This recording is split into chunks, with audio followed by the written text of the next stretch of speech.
আসসালামু আলাইকুম সম্মানিত দর্শকবৃন্দ।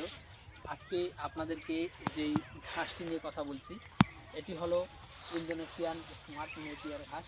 দর্শক শ্রোতা, এই ঘাসগুলো হলো আপনার বিশেষ করে ছাগল, গারল এবং গাভী গরুর খামার যাদের রয়েছে, ছাগল, গারল এবং গাভী গরুর জন্য এই ঘাসটি বেস্ট। দর্শক শ্রোতা, অন্যান্য বিশেষ করে ষাঁড় গরু কিংবা মহিষের খামার বা হাড্ডিসার গরু অর্থাৎ গরু মোটা তাজা যারা করেন তাদের জন্য আমরা বারবার বলে থাকি যে ডক্টর জহির স্যারের জারা ঘাসটি চাষ করার জন্য। এর কারণ হলো যেই সব গরু মোটা তাজা করা হয় সেই সব গরুকে কিন্তু দানাদার খাদ্য দিতে হবে, তাছাড়া কিন্তু গরু মোটা তাজা হয় না। তো দর্শক, সেক্ষেত্রে জারা ঘাসটি মোটামুটি ভালো ফলন হয়, বিঘা প্রতি 7 থেকে 8 টন ফলন, বিঘা প্রতি ভালো ফলন হলে হয়। এবং জারা ঘাসে মোটামুটি 15% মতো প্রোটিনও রয়েছে। মূলত 45 থেকে 50 দিনের ভিতরেই জারা ঘাসটি গরুকে কেটে খাওয়ানো যায়।